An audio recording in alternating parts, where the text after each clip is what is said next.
everybody, and welcome to yet another episode of the Hewkii and Flammeus show. Glad to have you join us. What up? What up? What up? This is going to be a duo episode. It's good to do one of these every once in a while to just shoot the shit with my brother Hewks and Red see Moon, what happens. he was gonna come back on the show, but he was busy, so we'll just make do with what we got. So yeah, we I feel like we have to apologize. We didn't get a guest for today. I'm sorry. You're just gonna have to deal with our nonsense. With our how relatively uninteresting we are compared with our guests. No, I'm just kidding. What is interesting is though that you're coming fresh from a sauna blast off. Oh yeah, let's dive right in. Yeah, let's go.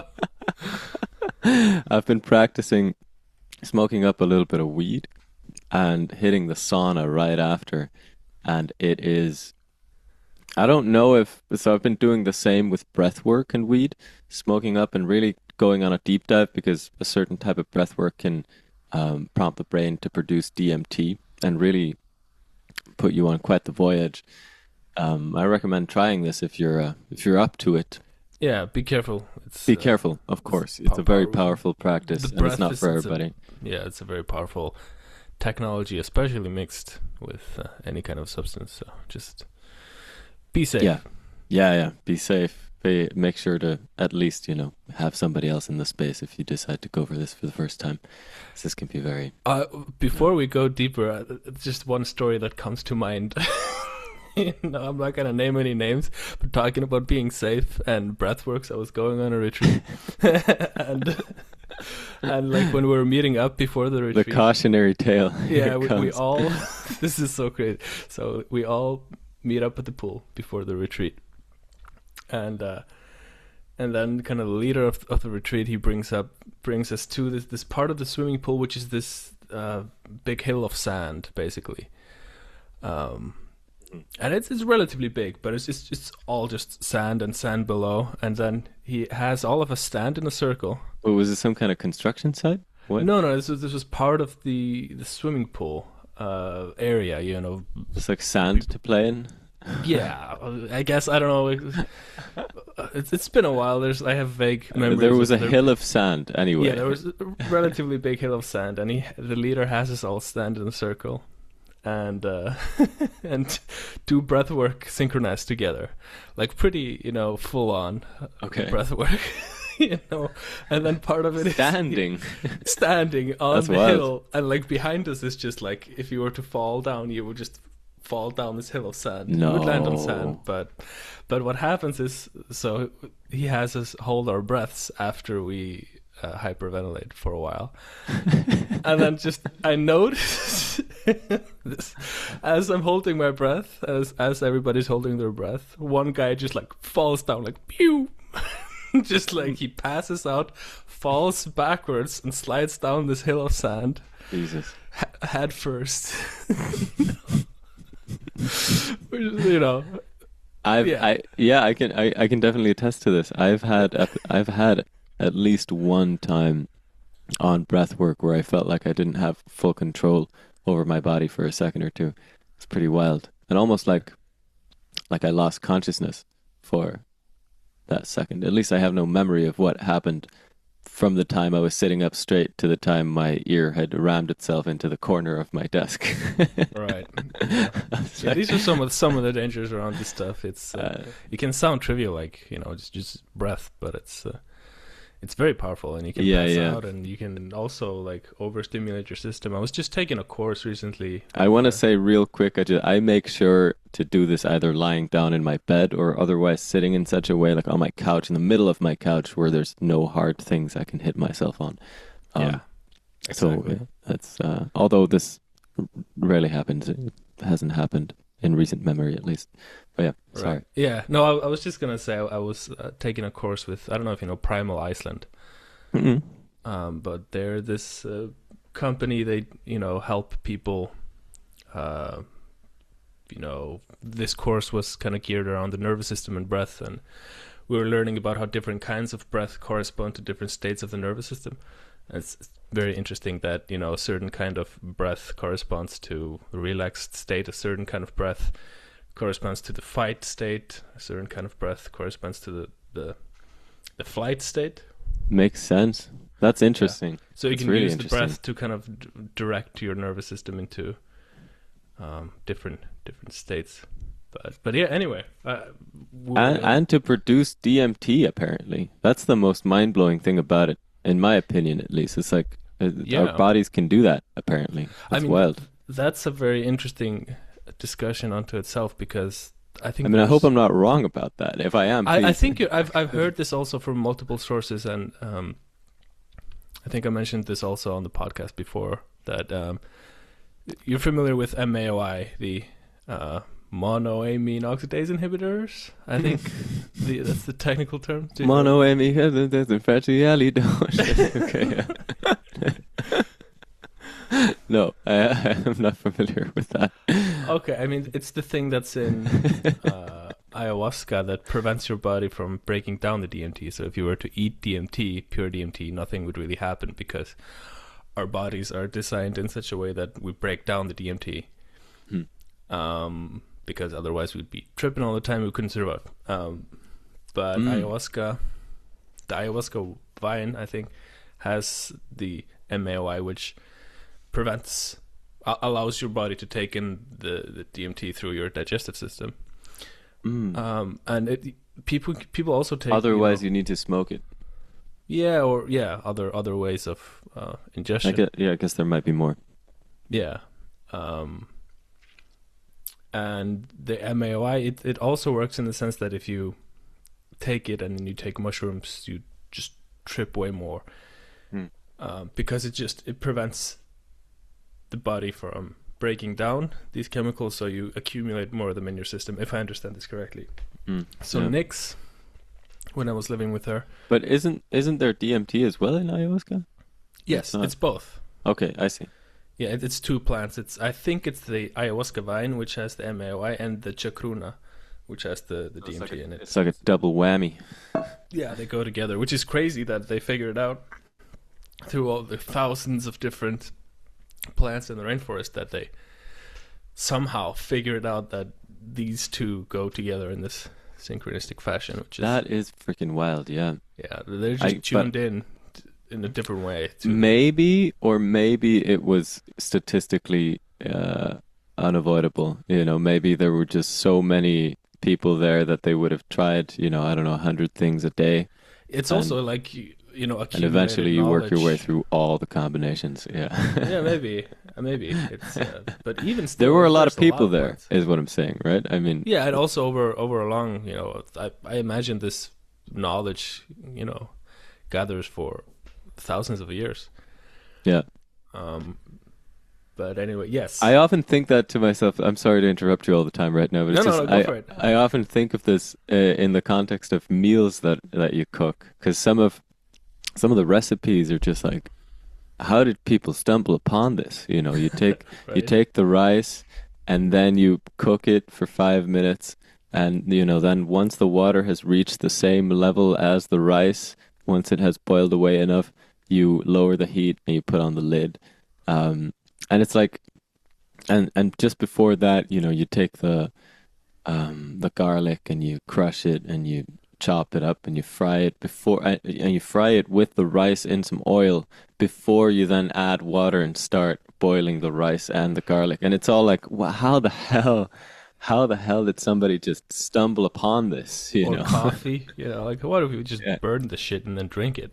Yeah, exactly. But we are experimental creatures. We just fuck around and find out. Some of us die in the process, and then we're like, okay, if this compound mixed with this causes an explosion. Fuck around, Okay. you should figure it out. Okay. You will. Mercury is toxic. We should not be putting it in the... No, it was lead that was in the gasoline. Yeah, I mean, yeah, I guess there's always been like an incentive to do this, in the case of food. It's like we want to cook something that's delicious, and if we cook garlic in this way before the rice, then it doesn't taste as good as if we do it the other way. So let's do it the other way. And in the case of, plants that kill you, let's not die. Like Jason, who ate the plant and died. Right. Yeah, it's I'm sorry to laugh there's at you, a Jason. lot of people that have to die before they stumble upon the uh, psychoactive combinations, I imagine. Yeah, yeah, yeah. But anyway, what I was getting to The with all this, real, the dark history of psychedelic compounds, human death cult experiments. Yeah, yeah. sorry. No, where I was getting at with all this and the MAOI and the DMT and the breathwork is that so I lived with Nyx, our fourth episode. If you're curious about her, very interesting Check it out. person. She was doing a lot of meditation, and then she would take the MAO inhibitor, the thing that's in ayahuasca that prevents the breakdown of DMT. And she said that she started to basically trip on DMT because through the meditative practice she was producing DMT, and because the MAOI was preventing the breakdown of the DMT, it would slowly accumulate in her system until she was tripping. So, and I've heard from... So just by taking MAOI, you're saying right now? Yeah, I'm just using this as an example to kind of illustrate that these practices can produce DMT, and if there wasn't DMT being produced through the practice, Right. it wouldn't be getting accumulated with the help of the MAOI. I see. So I think it's true that these practices, breathwork or meditation, probably even yoga, can produce DMT. And I also know that we touched on this one when we were reviewing our the Time album by Electric Light Orchestra. I was talking about the darkness. Not retreats. to be confused with Electric Lights Orchestra. Yeah. Yeah. Yeah, we're going a bit on a deep dive into elf stories in Iceland, and I don't know if you remember the conversation we had. I was talking about darkness retreats. No. So people do these darkness retreats where they yes, sorry. stay in a room for a while and don't receive any light. I misheard. Yeah, I remember. And what happens, I think it's on the 3rd to the 5th day, I don't remember exactly, but most people start to just have crazy vivid visions. So you're connecting that to the DMT discussion as well. I think it's proven that after a while in darkness without receiving any light, your brain starts to produce DMT. It's like a... And my theory is that, that has played a role in Iceland. Like back in the day, the elf stories, they just are very reminiscent of DMT trips. Yeah, I think I didn't quite buy this last time. I find this slightly more believable hearing it now. Right? Yeah, I see where you're coming from, because I want to believe that breathwork and the human body can produce DMT. Yeah, and apparently darkness too. I think there's this. But I also want to read scientific studies on it. Yes, don't take my word for any of this, but it's fun to speculate, Yeah. I find it highly plausible that people back in the day in Iceland spending just long hours in darkness, receiving almost no sunlight, and having almost no artificial lighting, just like lamps, some kinds of oil lamps and stuff like this, that you probably just start to see shit. You're just tripping balls. Yeah. Jeez. Imagine all the bad trips, because I mean they would have been having a bad time back then most of the time, Maybe if this is all part of me is like, there's something more natural to the human condition about how people used to live back in the day compared to now, with like scrolling on Instagram for hours and eating cheeseburgers. Dude, you had to have like 20 kids and maybe 2 of them lived to be adults, Yeah. Yeah. Fucking rough. Yeah, it was fucking rough, but I still think it was probably something more like natural to us about living just off the land. Just yes, Yeah, And but also the lifestyle was more kind of active. You had to be doing a lot of stuff physically to survive.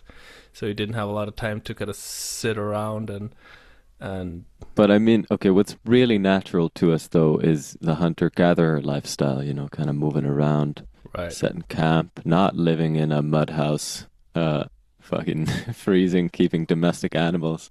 Right. Um, but I mean, I see what you're saying. I guess it's like closer to where we come from because at least you do physical labor and you're in contact with animals and plants and stuff.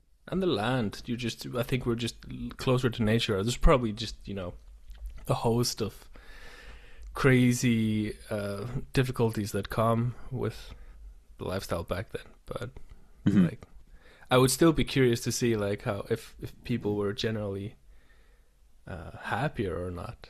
you know, Yeah, I don't think they were. maybe, yeah. I really don't. But I think if this is all, if this is just the life, it's and death is a part of life, and the winter is harsh, and you're just kind Would of you say the same for somebody who's a slave? uh, Let's take it to the extreme. well, that's yeah.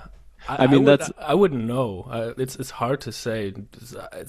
I imagine that's a rough life, regardless. and But I'm it's like still curious to see like if that is all you ever knew, if you grew up in that, and you don't know any different. I mean, you can look at North Korea, the people that like don't know what the reality is on the outside. mhm.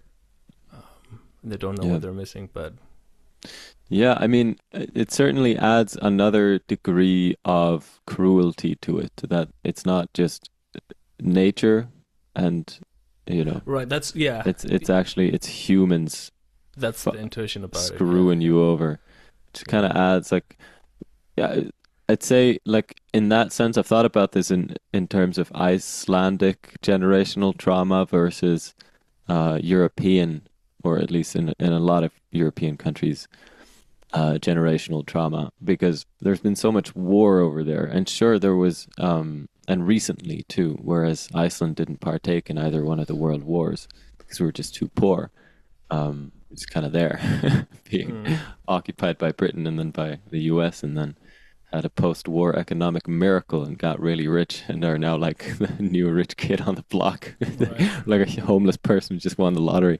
Um, and I was especially considering this point that, we don't have necessarily humans on humans killings, but rather, just due to unfortunate circumstances and natural disasters and disease. We had our fair share of killings. We had Yeah, but it's tribal warfare. just been longer.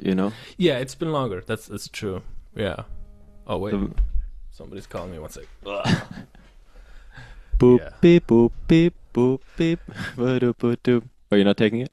No. Oh, sorry. Okay. I was making a pause noise. Yeah.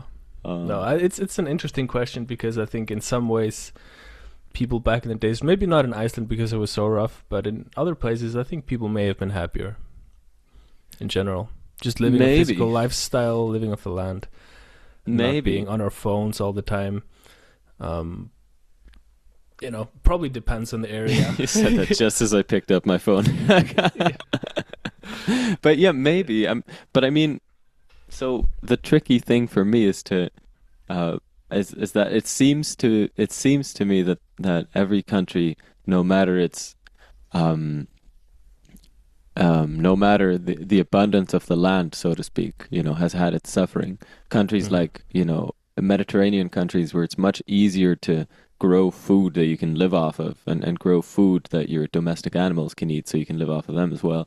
Mhm. Um, a place that's a lot easier in those terms, at least, to live in than Iceland, and Mhm. therefore those regions become more densely populated, and they get invaded all the time because everybody wants that land. Yeah. And so that's where the war happens. Yeah, that's just a Um, different set of challenges.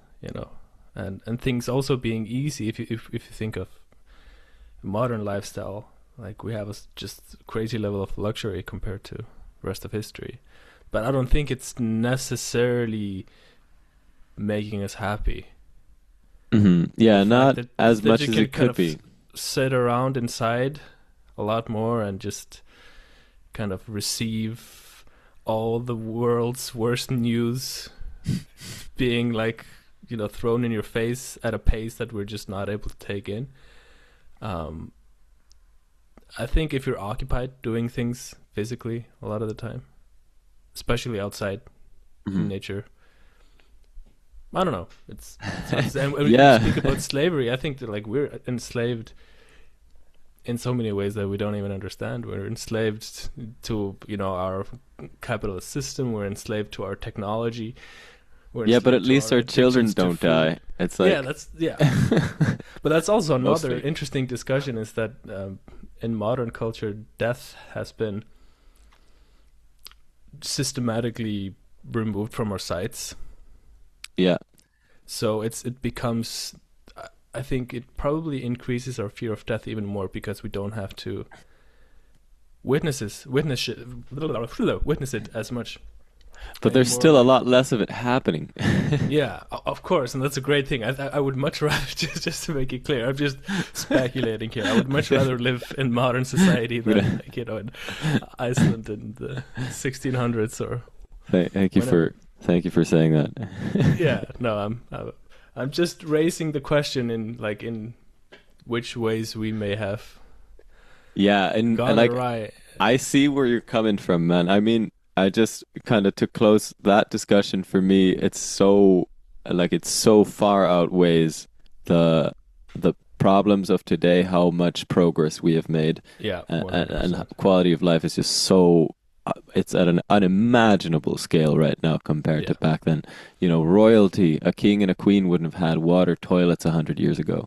It's right. like, and everybody's got them now, in every way, really. If you look at the numbers, except for maybe climate change, um, everything's steadily getting better. More women are getting educated, less infants are dying Yeah, all around the world, et cetera, et cetera. It's getting better. I'm so passionate about Uh, everybody getting this one straight. We're getting there. Okay, we're making progress, and if you look at the curve, it's going up. everything's But getting better. it's not perfect yet, and there's still a lot of stuff to improve, but we will do it because Yeah, that is what we have always done. yeah. I guess my point in all of this is that I think we still have things to learn from how humans lived in the past, and I think we need to get closer to nature because modern society has delivered all these positive changes, but it has also just created this wall between us and nature, and we just Yeah. the if you think of the light pollution, we don't see the stars, we don't see nearly as many trees and you know fields as you would just living in the mud hut. And I was thinking about this, and we were gonna They didn't even dive have windows on those, dude. right. No, I mean just like Think they whatever you're had glass doing. back then? Couldn't see shit. Now I was thinking about this when I was driving, and we were gonna go into our travels um, later on in this podcast. Yeah. I was thinking like, wow, like when we had to travel these distances back in the day by horse, Hmm. and it just got me thinking like, man, it must have been just insanely meditative. These long, like you probably go into this flow state, and you probably just bond with your horse in a way that you just become one being. You probably start to sing to your horse. You You're probably just going start to so hard. You're doubling down. Life back then was awesome. No, I like speculating how it might have been, and if there are experiences and ways of relating to life that we just have no idea what that's like Yeah. to travel on horseback across the whole island. There's It's no contact, no house in sight. You're just out in the wilderness, just you and your horse. Like, I see what you're probably a saying. super freeing feeling. Mm-hmm. Think about it. Yeah.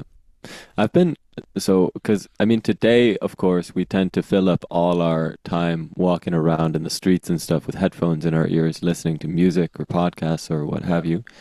But back then, there was no option. The Walkman came around in 1980 something, I think. Yeah. That was like the first time we had something like that. It was 40 years ago. It's wild. Right. Um, Back then, it was just mental chatter all day long. Or maybe, yeah, yeah, but maybe the mental chatter was even less because I think a lot of mental chatter also comes from overstimulation. And when we're living in an environment of a lot of artificial stimulation, I think that stimulates our nervous system in a way that it makes our head spin much faster. It would have provided more space for deep contemplation. Yeah, and this when I was driving, it got me thinking like probably like the rhythm is a very soothing thing for Mm. humans, and I imagine that rhythm of the horse, you probably start to like make up songs in your head, and maybe that's how a lot of songs started, just like through rhythm Yeah, be up there singing the rhythm. rímur. Yeah, right. Þegar Óli köldum frá fór í hundan hönskum og ég datt í hundan. I do Like, this, the for how 7/4. many hours are you traveling in this way? You probably have to find some of Just those. up there on a vision quest. Yeah. Just totally. So that was one part of my point, is that there's probably a lot that we don't know that we're missing from our roots in this way. And the other part is the hedonic adaptation part, is that we just adapt to our environment and it just becomes the new baseline. Mhm. If you think of people that get addicted to drugs, they're doing the drugs and then it makes them feel high. And then the drugs become the new baseline, and then they have to take the drugs to feel normal, and then when they're not taking them, they feel low. Mhm. The honeyed tip that Is that the term? stings with poison. It's Yeah. like one of the Buddha. You know what I'm referring to. Right. Yeah. So I think like if you're adapted to a harsher environment, it wouldn't be the same as taking a modern person from now and putting them in the mud huts, All right, like those are like my 2 points. hard times create hard men. We Hard can move men on from the create topic. good times. Oh yeah, yeah. Good times create weak men, and weak men create hard times, and then hard times create hard men again. Hard.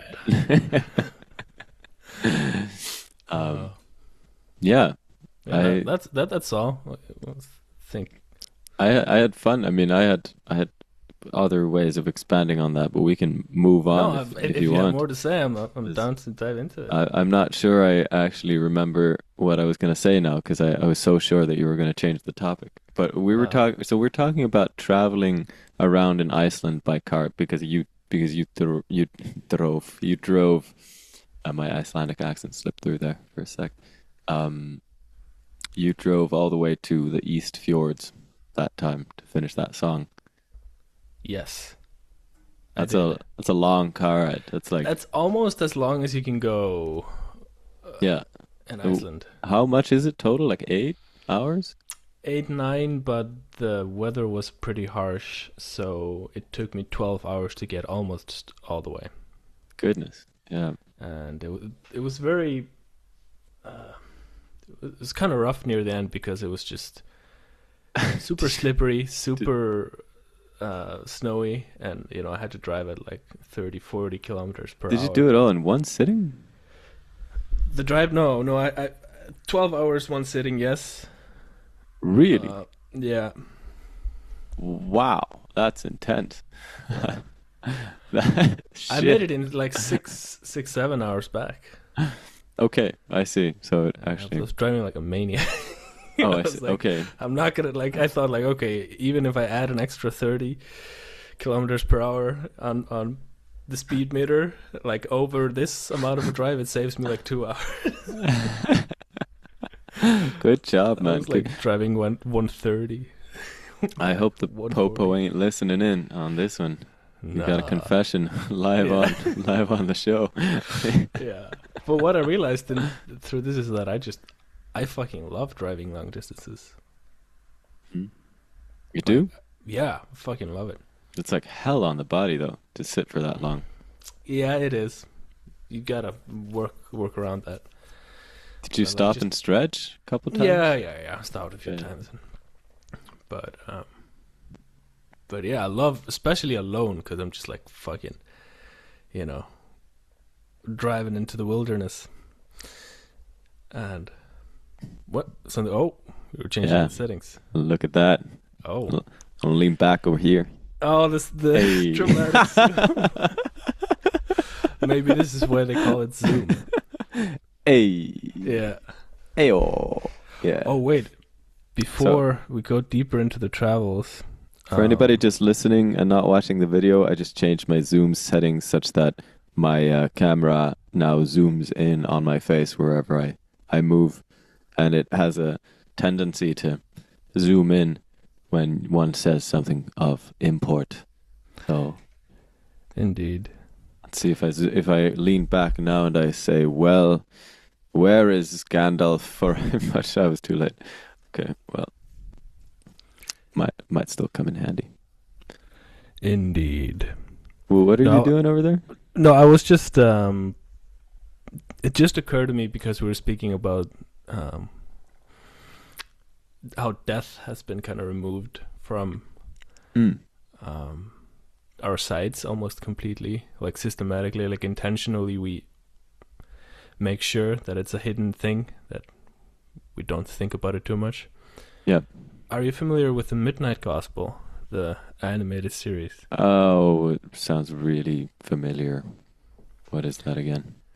It's an animated series by Duncan Trussell, and I think who animated it, I don't know. It may have been the guy who did Adventure Time, maybe.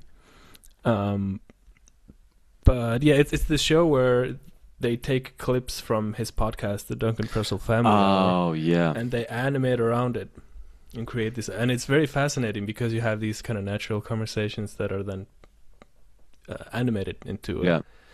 to a show. Yeah. I've seen some of this. It's really And cool. there's one of those episodes where they really dive into kind of the how we've put a lipstick on death, and that it became a whole industry of like putting makeup on the bodies when they're dead to make sure that Mm-hmm. it's more presentable or easier to look at. Mm-hmm. I don't Get may a have been proper funeral. Yeah, may have been like- episode 7. Get an No, amazing yeah, 7. casket. I think Turtles of the Eclipse is the episode. Gotta rewatch that show, but it just came to mind because we were speaking about this topic. Mm-hmm. Yeah. But yeah, It is, and it's a scary thing, seeing somebody's face after they die, because people look very, very different once the Yeah. body is no longer functioning. yeah, very much so. Like, it's a pretty scary sight, honestly. Yeah, Especially, when you see it on somebody that you love or loved when they Yeah. were yet alive. It's Yeah. quite, but I mean, yeah, but you're saying we should normalize it a little more. How would we go about doing that? I do want to get back to the travels, but this came up for me. I want to dive into this, yeah. Yeah, me too. Defend yourself. No, I'm just kidding. I think we should probably normalize speaking about it a little more. Mm-hmm. How so? Just talking about, because death is like this discussion that people really want to stay away from a lot of the time. It's just we don't want to think about it. We don't want to imagine it exists, and then it just hits when we get a bad phone call. Yeah. And I think we should talk about it more, reflect on it more, probably even with kids. I don't know if that's a wise idea, if kids are ready to contemplate death, but like, Very good question. yeah. Very good question. But Death is contemplating, yeah, go ahead. Death is just not something I really contemplate very often, I have to admit. But- I contemplate it all the time. Yeah. Yeah. I just kind of I live by ignorance is bliss in that regard. Um, I think, well, since we're going into this yeah, yeah, this we're good. topic, Let's this is go. my Let's one go. of my favorite topics. Is Go to town. um, I've had a few experiences where um, it felt like I just completely died. Mhm. In this realm, my body was still functioning, but from my subjective experience, I was just completely obliterated. There was no when you have that level of ego death, there's no distinction between that and actually dying. You know, it feels Mm. like you're literally dying. It feels like you go through death. And once you go through that, there's just nothing scary about it, because you realize, oh, I am consciousness, I am everything, and I can't die. I'm immortal. And then when you melt into everything in this way, it's the ultimate orgasm. That was not the way I Um, was expecting you to end that sentence. but it is just the release. If we think of an orgasm as just a sense of release, it is just the ultimate release into everything. And I think it's a beautiful thing to go through that. Mm. And I firmly believe that this is also what happens when you die physically. So I'm not afraid of death in this Mm. way, but I am afraid of the process of dying, because that one is a little more tricky. Yeah, Like, can be physically painful. because yeah, or like mentally, like there's fear that comes up when you feel like you're completely losing your individual self, merging Yeah. into everything. It's a fundamentally scary thing, but the ultimate conclusion of that, I'm completely certain that it's all good, you know. So, okay, what you're saying is, everybody, if you're afraid of death, go die. I mean, just A couple times, perhaps. yeah. I mean, but don't be reckless with it, you know. But just to be clear, like, we're not talking about suicide. Okay, I'm being purposefully provocative right now. Yeah. Yeah, we're I know. talking. There's ways to Yeah. have these kinds of death experiences through different kinds of meditations and contemplations or psychedelics. Usually psychedelics. It's pretty hard. I've found to get to this level of It's the most annihilation. surefire way, at least. Yeah. Yeah, I mean, meditation is pretty hard to get to to this yes, level you of. need to work at it for quite a while. Most Yeah, people. but breathwork also can. Dude, yeah. Back to that then. Yeah. It's it's been the most it's been the deepest experiences for me, honestly. Going in, not I mean nothing nearing ego death, but certainly like a very tame level of intensity, I would say, for a psychedelic experience. It's like just it takes me I mean weed and breath work, or weed and the sauna takes me deep and shows me something meaningful and really allows me to move a ridiculous amount of mental energy and move through it if I'm having if I'm stressed or if I'm depressed, although I haven't experienced depression really a lot lately. It's mostly been, if it's been negative emotions for me, it's mostly been just stress and anxiety that I won't be able to do all the things and honor all the commitments that I've made, because I have quite a lot of stuff to do right now. And it just allows me to move through that anxiety so powerfully and surely as well. It's just a surefire way of just going straight into it and through it. And I love it for that reason. Hmm. It's profoundly healing in the moment. Like when I was brings us back to the travels to Iceland as well. When Yeah. I was in Iceland over Easter,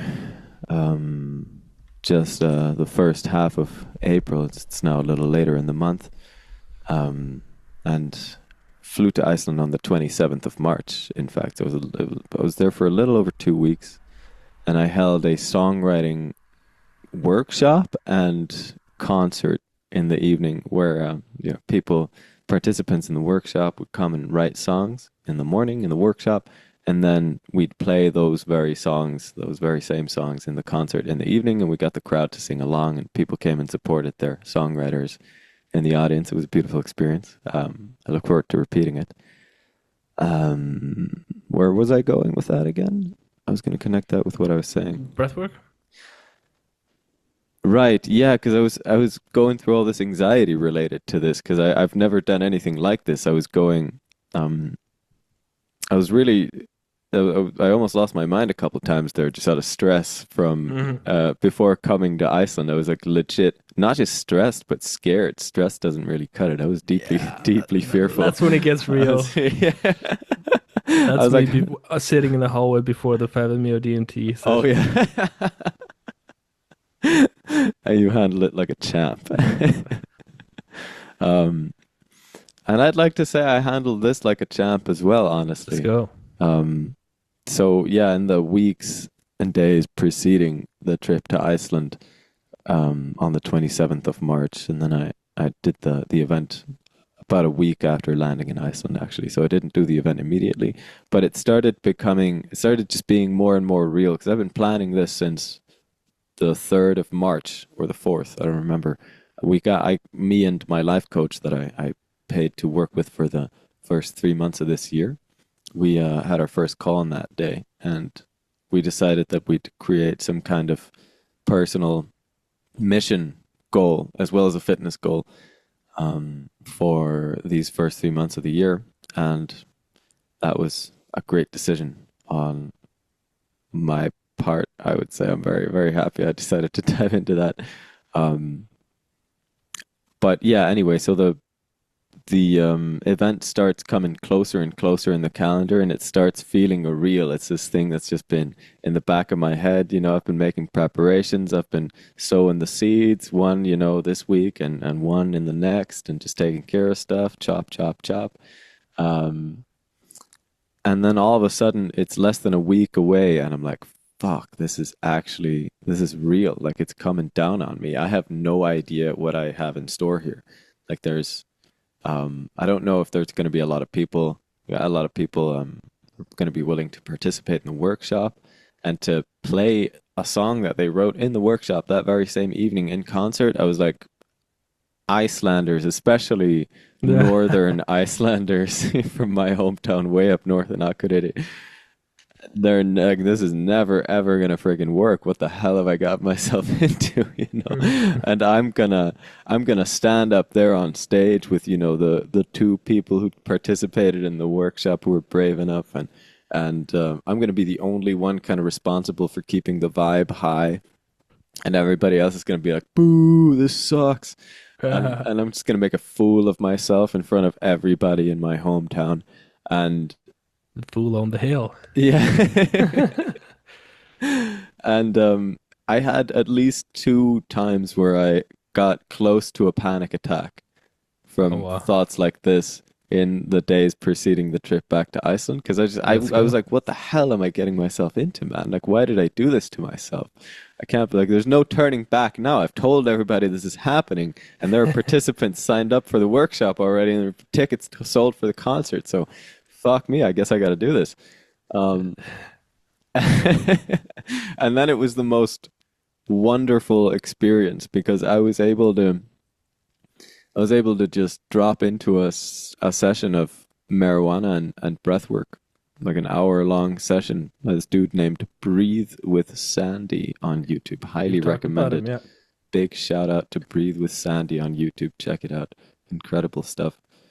There's a couple longer sessions on there, and it's all free. You can check out his Patreon. I was speaking of him almost as a sponsored guest right now, but yeah, if you want to take a deeper dive, then you can check out his Patreon page. I haven't done that yet. I'm just checking out his free YouTube content, and I drop into one of his hour-long sessions, and just You also learn how to do it yourself and find your own way. yeah, It's breath I work. I guess, yeah, for me, I always need the hype because it's a bit of discomfort to put Oh yourself yeah, through, you kind of have to push your body to do it. Yeah. Yeah. Mhm. So for me, it feels good to have somebody saying, "Okay, now we're gonna take some deep breaths. Get ready, here it comes," and then he's Right. breathing with you, So it's not like you're doing it alone. Right. Um, but yeah, no, that would be the ultimate Zen level. I'm just not quite there yet, I suppose. No, when I used to do this a lot, I would kind of experiment and find kind of my own way with the breath work. But but yeah, I Yeah, haven't and it done was it in a like, while. It's a very mhm, powerful, useful tool. yeah, yeah, it would bring me right into the gratitude instead of the fear and the excitement instead of the fear, because that's a really similar feeling, really, I in the think they're body. the two sides of the same coin is anxiety and excitement. Yeah. I think like anxiety is usually a kind of excitement, but with resistance on top of it. That's my experience of it. It's not a psychological, clinical Mm. analysis of it, but in my experience, It anxiety, a becomes lot of unpleasant because you're resisting the feeling instead of letting it be, and that would be excitement. yeah, Mhm. that's my experience. That when you resist excitement and add fear to the equation, it becomes anxiety. Yeah. Hmm. Um, but Very interesting. Definitely.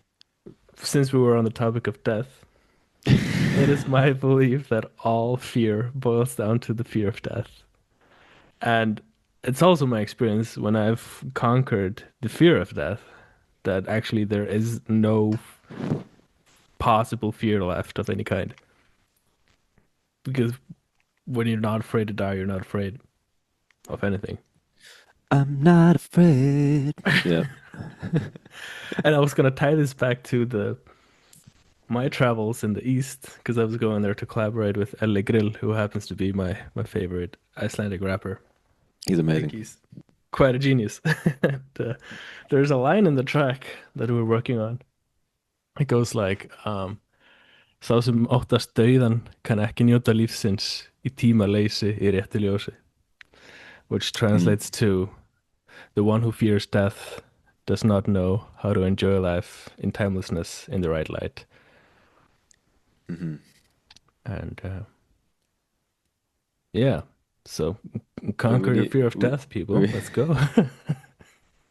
that was yeah, that one went so hard. I almost felt like we needed like a 10-second silence just to take that in. That was quite a bar. It is a bar. He's such a genius because he's like he's almost a comedic rapper, but he's also not. But he is like this funny character. And elle grill, it also means grill as in grilling in Icelandic, but it also means like when somebody's grillaður or grilled, he's like somebody's really kind of A little funny in the head. yeah. So he's definitely that kind of a rapper. But then he drops these kind of spiritual bars in there when you're like, holy shit. But like funny in the head in a very I want to make this very clear. I'm not talking like mentally disabled, but like No, just like flippaður, grillaður. How can we properly explain this? It's just it's like kind of like goofy, but not y- quite. goofy. Yeah, you don't take yourself too seriously, almost, Yeah. Yeah. is what it means. In modern slang, you would say he's a bit cooked. A Exactly. Precisely. little bit Uh, cooked in the head, but That's in a the good one. way. That's Yeah. the one. Very close. Very good so it's so hard to find accurate translations sometimes. Sometimes you just don't have the same word in different languages. So you got to find some roundabout way of explaining the concept instead. Yeah. Like Yeah, that's it's, the art of like when well, people are doing translations of books and stuff. it's the life of a polyglot. I don't even know that word. Oh, a person who speaks multiple languages. Oh, wow, I never heard the polyglot. Polyglot, yeah. I That I sounds very British. I think if you speak two, you qualify as a polyglot, but I'm not sure. It might need to Not a be three or duoglot. more. Duoglot. Yeah, exactly. I'm a Trioglot. monoglot. Yeah. I'm You monoglottonous man, it's not motherfucker. even 6 o'clock and I'm seeing a monoglot. A monoglot with monocle. Well, but you are no monoglot. No, Um, I'm not. I'm a duoglot. you are, yeah? Yeah. You don't have a third language? I mean, learned Danish a little bit in school, but that was my least favorite class and did very bad. It's like And everybody's least favorite class back yeah, I don't know why they do this anymore. Like, and nobody wants this. And then. We're not under Denmark anymore. no, Stop. national subconscious maybe is to some It's degree. just it's our grandparents going, remembering reading Donald Duck in Danish back in the day Right. and stuff. Don't want to let go of Speaking it. of, yeah, better not. uh, we got Uncle Dolan Yeah, in the call right. today. Forgot to mention. Yeah, that's me, baby. Yeah, I wonder Wait, what what was his name would have been in Danish. that? Sounds kind of Danish, yeah. Uncle Dolan. Okay, Dolan. Dolan. Yeah, We make a lot of fun of the Danish tongue as Icelanders. Bear with us, yeah. everybody. It's And uh, it's also it's all good Scandinavian banter. it's also because of, and I dated a Dane for a while, and she said that I it's keep all, forgetting she's Danish. I yeah. really, yeah. Anyway, Um, and she said that in Iceland, when a Dane comes into an Icelandic classroom where they're teaching Danish, Mhm. that they are also appalled by the pronunciations and the Of accent of Icelandic? of the teachers. Oh yeah, And they're like, this is not Danish. yeah, yeah. No, we all speak Framsóknardanska, I'm not as even it's aware of known. that term. So Framsókn is like one of the conservative parties in Iceland. Yeah. We call it Framsóknardanska, conservative party Danish. Yeah. But yes, I learned as much as little as I could get away with of Danish. And then I took, uh, in high school, I took French. And how fares your French? Not so good. Darn. I know a couple insults because the person I dated was also, she happened to be French as well, Yeah, that's the which is very funny. nationality I usually associate her with. So I know insults in French. I know, like, when somebody's full of shit, I know what to say, but that's about it. Merde. Merde, ça va la Man. tête. Okay, I don't even want And to my know. favorite one was arrête. And Arrête. the important thing was, the little swerve in the end. You gotta, does it have a different meaning otherwise, or No, like, it's just like the pronunciation is like, yeah, it's a thing they do you for need the some melody? reason. And like this, arrête is like, stop it. And then arrête, it's like, no, stop it. You must, Yeah, you must instruct me one day on the yeah, ways of no, French swearing, like the Merovingian in the Matrix. oh man, Like it's been so many years since I've that's seen The the Matrix, guy who speaks with a French accent. You remember? and I don't remember this. Oh, The he's thing, like, okay, oh. they in I have elementary school. sampled all the languages, and French is by far my favorite. Okay, I don't And he's remember like this. swearing in French, and then he brings I gives you do like a, love that language. To be fair, I think it's pretty great. and he's like, it's like wiping your ass with silk. I love it. That sounds pretty French.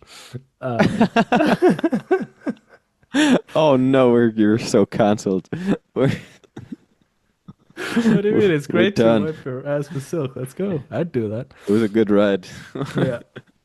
Wait, what was I saying? Yes, they kind of ruined the Matrix for me as a kid because in elementary school, sometimes in some classes, they would roll out the TV on the big thing, and everybody would be like, "Fuck yeah, we're having a movie class today."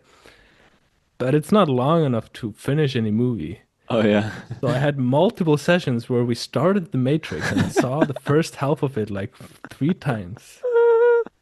And I don't even know if I ever finished it, They That's just kind of, amazing. I didn't feel inclined to go watch it because I just seen the first half of it so many times. Are we talking just the first movie? Yeah. Oh, I see. You haven't even watched the full first movie. I think I did at some point, but it's just been so long. That's insane. How Yeah. have you evaded watching the entirety? It's Oh, just because, yeah, I just felt like I'd seen it, but then like, no, I just started it many times.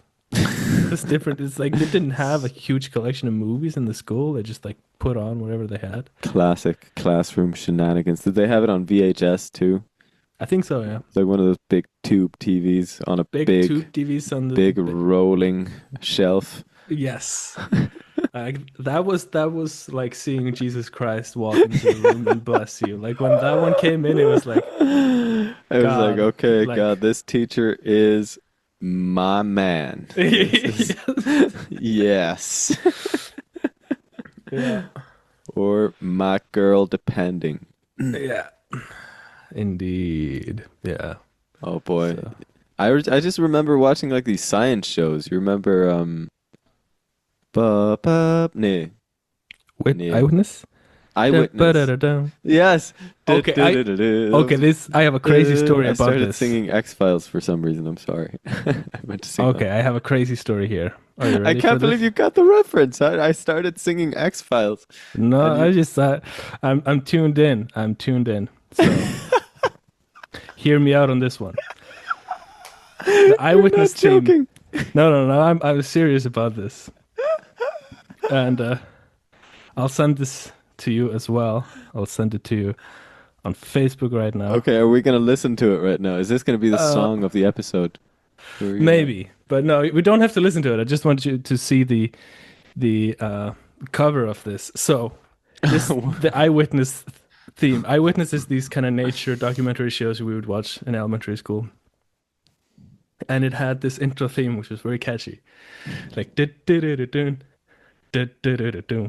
and everybody in the class we started to sing along with it. It became a thing. I'm I listening was to it. getting I was getting into producing at the time, and I made a remix of that track. Is this your remix? It's my remix, and it's gotten No 303,000 views way. on Why is YouTube. your channel named Fish Sticks? This was my like trash extra channel. Are you kidding me? Yeah. Hughes. I did not expect anybody apart from a few classmates to hear this, and now like almost the whole population of Iceland has heard this. And if you go down to the comments, there's a I'm guy sorry, here. I can't hear you right now. I'm just listening to the remix. I hope you're saying something interesting. Yeah, okay, I'll wait. I'll wait on the interesting part until until you're done Oh no, listening. okay, all right. I'm sorry, I'm back. What were you saying? No, if you go down into the comments, there's a guy here who Hi, says I hi. wrote the original theme. I've only just discovered how many people love it. Amazing, utterly blown away. I was looking for it to play my kids, and there suddenly is this whole world of eyewitness remixes. Eyewitness remixes. Thank you for your kind words. It was a great show to work on. Guy Micklemore. Are you serious? The Yeah, man this is just himself. the funniest thing. The And man then if I you're nobody knows this is you. This is an alias. yeah, You're it you're was just my meme you're extra a channel, troll. You're like a trolling artist. You're like Banksy or something. And nobody knows it was you. Yeah. And then there's if you go to the channel and you go to the videos, do you see there's another video there with a bunch of views? Oh my God! Are you got what? You got So 2.3 million? okay, so this is a funny story as well. God, we got to put this stuff in the show notes. How? What? How, I did not know any of this. This is the funniest thing. So I was when this video came out, it's a clip from Cheech and Chong. I was starting to become a stoner at this time. It was my first year of high school, and we had to do a presentation of our favorite film. And I was watching Cheech and Chong. I think the movie is called Up in Smoke. So I, create this super weed infused presentation of, and I think I was high when I was presenting it in class, of this movie, Cheech and Chong, Up in Smoke, where they like drive a car that's made of weed across the Mexican border to smuggle a bunch of weed or something. That's made of weed. Yeah, their car is made of weed. So, and I wanted to put my favorite clip from that movie into the PowerPoint presentation. So I just like downloaded the movie and clipped that part from it, uploaded it on YouTube, did my presentation, and then I just returned back a few years later to check, and what? It's got like 2 million views. You didn't even monetize it, dude. You could be. No, I can't do that. It's not Oh, it's not your content. That's it's not true. my content. I'm just uploading a Oh, that's. Cheech and Chong can have all the profits, but I just think it's a very funny thing that this random ass extra channel I made has just like racked up fucking It's millions of it's views. just like eclipsed your first channel. It's Yeah. Oh yeah, it has. Yeah. no, at least in this set, like you've got more consistent views probably on the other one, Anyway, but yeah, I've got more engagement. this one's There's got like other fucked up school projects on there that I want to delete, but I can't. can't. There's even like, okay, this is connecting too well. I don't remember the password to the channel. So, there's a bunch of different school projects in there as well. I don't believe for a second that this is your channel anymore unless till I see you log into it. And also like on the bottom of the channel, the first videos are some Gooby and Dolan videos that Oh no. I was making of my Oh friends. no. And Oh no. We what no, have they're we great. oh we They're have great. fallen. We're Dolan. Like this was the golden age of memes. oh my God. You So got Dolan O'Reilly, yeah. Gooby trapped on an island. You got, is this some kind of Rickroll? No. My name is Jeff. Yeah, this was the Remix. meme at the time. My name's Jeff. I, was the movie Dude, 21 Jump Street? I think so. I can't believe this. I feel like our whole friendship has been a lie. I've- I did a Derwood Sandstorm remix as well. I didn't know you were YouTube famous. Yeah, this just happened. Anonymously. Yeah. Uh, it's crazy. And it's been a decade, so I haven't been paying much attention to this, but I was surprised by how these random videos took off. Um, Crazy shit. yeah, yeah. Pretty funny. I got a good Well, kick out of this. I feel like for me, this is a natural conclusion for the episode right here. We Sure. have covered some insanely cooked stuff already. This has been insanely packed. Yeah, What a conversation. indeed. What a, See, we can do it on our own. We don't need no it'd be guests. interesting on our own. This is very Yeah, gratifying. right. Oh, it's gonna be fun with Red Moon next time, hopefully. But Yes, and I've got some other people potentially in the bag. We'll see how that nice. goes. Hughes always has a few tentacles trying to snatch more guests to the Yeah. pod. Med But alla yeah, unga ute. med alla unka uti. Yeah, it sounds way less creepy in Icelandic. That's true. Yeah, Yeah. you have tentacles. Get my tentacles in all corners. Yeah, it doesn't quite jive. And Jed, for me, I like tentacles. No. Anyway, next time on the Hewkii and Flammeus show. I'm just kidding. What is? We've got tentacles. We we will make no promises. Tentacles might be involved. You must tune in to see how it goes. But if you really want to hear us and the tentacles, we had Edwin from the Osric Tentacles. Oh yeah, So that's a you can go back and listen to that one if you want might some be our tentacles. first episode to hit 1,000 views on YouTube. It just did, yeah. It just did? Yeah. Yeah. It's not like, my random meme channel on YouTube, but it's something. We got a ways to go, son. We got Yeah. a ways to go. 2.3 million views. Uh, Okay, freaking awesome. Thanks for I feel called to say thanks, guys, for tuning in. It's a lot of fun to be able to do this yeah. for somewhat of an audience. It's Yeah. fun to know that people are listening. What is our channel up to, you think, in total listen time right now? It's pretty that's the It's funniest number for me to look at. yeah, it's something. It's number. It's it is, in fact, a number. Number. A number. I should say also, I just noticed midway that I had my musician setting on the microphone, so Mm, there may have been like some breathing into the microphone, and I apologize that wasn't too if bad. no, I've just sometimes I listen to an episode back to check, and then I'm like, hey, whoa, there's like I'm just just breathing into the microphone because I don't have a noise cancellation. So Dude, it's got 1K. It doesn't even say 1,000. It says 1K. It feels like a milestone, brother. You just yeah, hit that. it is a And milestone, and and for everybody listening as well, thank you. it's also more difficult to build something like this, like you know, more so than uploading a movie clip. I don't Yeah. feel like I can take a lot of credit for that one, to be fair. I mean, But although I guess, podcast episodes can also go viral if the content is inflammatory enough. indeed, we gotta We have might more just need to racists get, on. yeah. Where are all the Trump supporters at? Yeah, I think they're hiding in a bush somewhere now that they don't seem to be too vocal at the moment. They're like, yeah, I Oh, mean, it's all crickets. it's It's so all funny to crickets. see Joe Rogan now. He's like, yeah, Oh, it kind of went too far even for my taste. but I can't really say anything because I texted with the president. Yep, yep, yep. Oh Oh man, well. Anyway, yeah, yeah, that won't be happening. No worries. We won't. we're not gonna have Donald Trump on.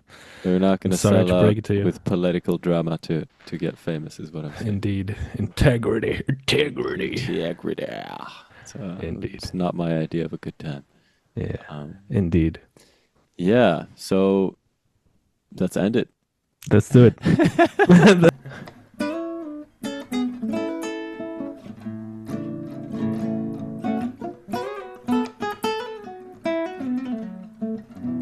Woo.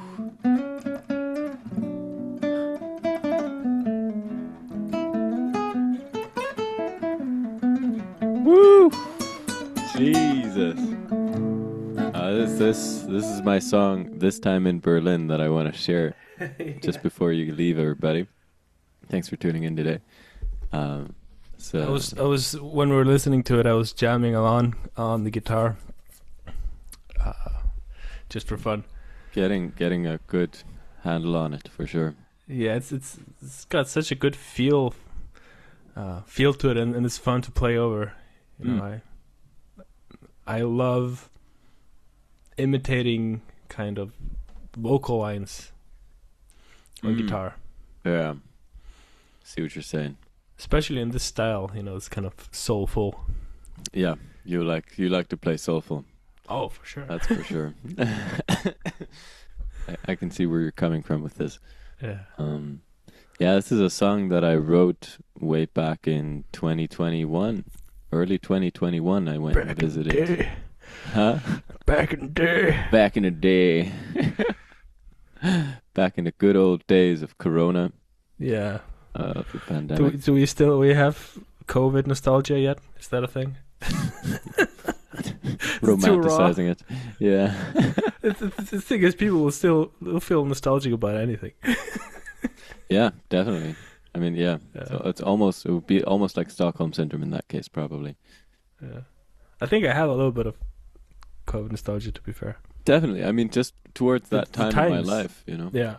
Actually, it's hilarious that you bring this up because this song, This Time in Berlin, is about how the good old days are always right here and now. Yeah, that's also why I kind of was Oh yeah, bringing But- that into the conversation. I see where you're coming from. But we just listened to the song for everybody Yeah. to know the context to be able to discuss it here. Yeah. Yeah. We're witnessing the good old days unfolding right before our eyes and becoming memories. Yeah. Is that- That's a good is- one. The bridge. Yeah, It's a great song. I love this song. It's probably the one I've listened to most really. from this album. Yeah. It's just it's catchy and it's easy on the ear, and it's probably the one that sticks in your head the most, I think. Thank you. Wow. It's a Yeah. big compliment. Yeah. I I was- got more where that came from. Thanks, man. I originally wrote this to have the same melody as Starry Starry Night. You know that song? Starry Starry Night. Paint your palette blue and gray. Yeah. Who is it again? I know this song. This is Don McLean, I believe. Uh, Same guy who wrote American Pie. Bye bye, Miss American Pie. Drove oh, a okay. Chevy. I think they're even on the same album, if I'm not mistaken. Pretty crazy album, actually. We might need to do that one day. Mhm. Starry, starry night. So this time in Berlin was my first. Ah. This I time would in I would not have clocked Berlin. that. No, because I deliberately changed it. I was like da da da da Yeah. da da da da da da da da. That's that, and it fits to the lyrics of this time in Berlin has been so unforgettable. Would have worked with that melody as well, but I deliberately changed it to this time in Berlin to avoid copyright. What was it? A Steve Jobs quote? Good artists steal, bad artists copy. Oh yeah, bad artists copy, good artists steal. Hmm. Yeah, well, thanks for bringing it up in that light. Feels very validating because I've often felt like a fraud because a lot of people mention this song as one of their favorites. It's one of the Yeah. more kind of this one could be a hit. Yeah, for One I sure. hear This could be sometimes. on the radio, but yeah, it's there's a lot of music out there. Yeah, that's the thing. But yeah, man, it's man, that's a whole discussion unto itself. The stealing thing, because it's I've been going through a big artistic reflective process recently of like, where's the line? Because in electronic music, sampling is a thing. Mm. I never used to do it much, but like now I'm trying it out and seeing like when I'm sampling a lot and taking parts from other things, then I'm like, oh, this doesn't feel like my own music anymore. Gee, I It's can't believe I'm hearing this. You're trying out sampling. You're so opposed to it. No, I've never been opposed. It's just there's a line. I think if I think when you I mean, you have a very strong principle that you want to create everything on your own in your tracks. the thing is like that it's a whole discussion because you never create everything on your own. Yeah. You're always relying on some level of outsourcing to some degree, but there's also a line where you can't just download a guitar track, a drum track, a bass track, and just put them side by side and then call it your own track. Yeah. That's Yeah. Or So or could somewhere, you? that's the thing. That's the question. There's no like objective answer on there, but it's the level of creativity that you're putting into that equation is very low. Yeah, that's true. And somewhere on the spectrum there is some sort of But how do you balance measure point. creativity? I guess you could put some parameters on it. Yeah, But what came from your independent thought and what was just taken from elsewhere? hmm yeah, but how do you measure it still, I guess like scientifically, it's a Yeah, it's not a scientific thing, but it's but yeah. law demands science.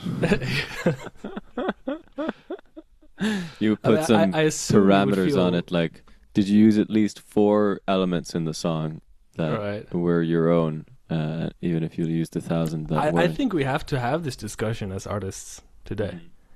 because AI is getting so good I that guess. it's like, and But any parameter you would put on creativity would fall to nebulosity, if you really think about it. yeah, oh for sure. It's not all things are easily measurable.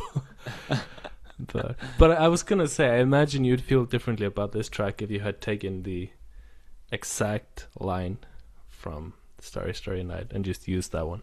I assume that there would be Mhm. you would relate to that song, your own song, differently if you'd gone about it that way instead of using it as an inspiration. As if I had taken the melody exactly as it was, or what do you mean? Yeah, Hmm.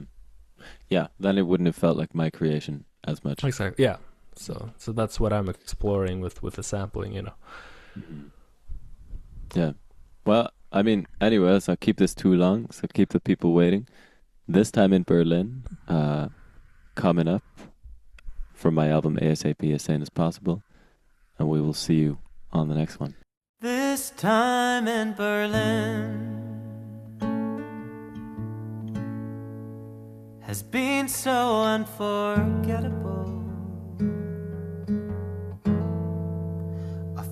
heart's peaceful getaway with friends and lovers made. Talks with open hearts, running by the riverside. It takes us back and forth in time to places known and dreamed.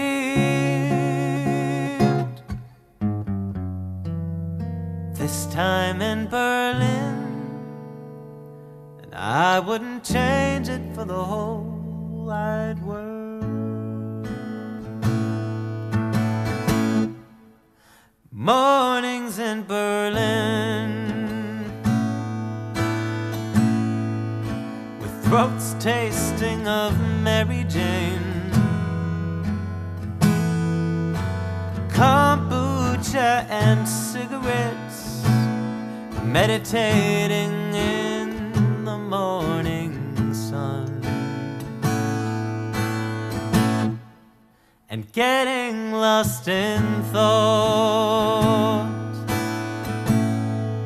in the love that penetrates all things. Same as I feel potently in free fall through our souls.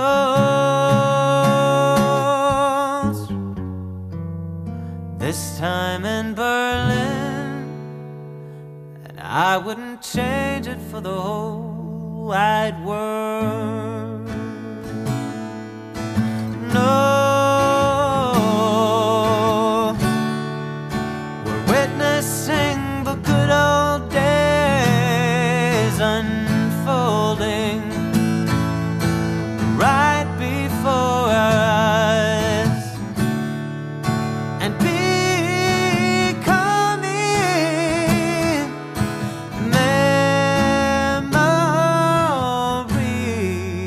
This time in Berlin, and I wouldn't change it for the whole wide world.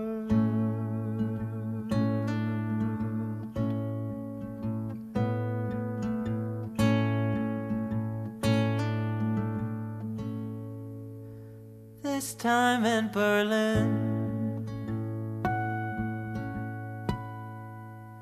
touching the unknowable, and therefore the unspeakable. Our egos melt to one. Tender looking eyes, moments fossilized in time, deciphering these mysteries. I found my missing jigsaw piece during my stay in Berlin, and I wouldn't change it for the whole wide world.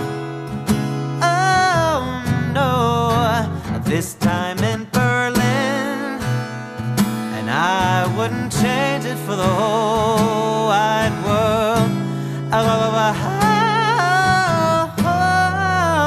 This time in Berlin,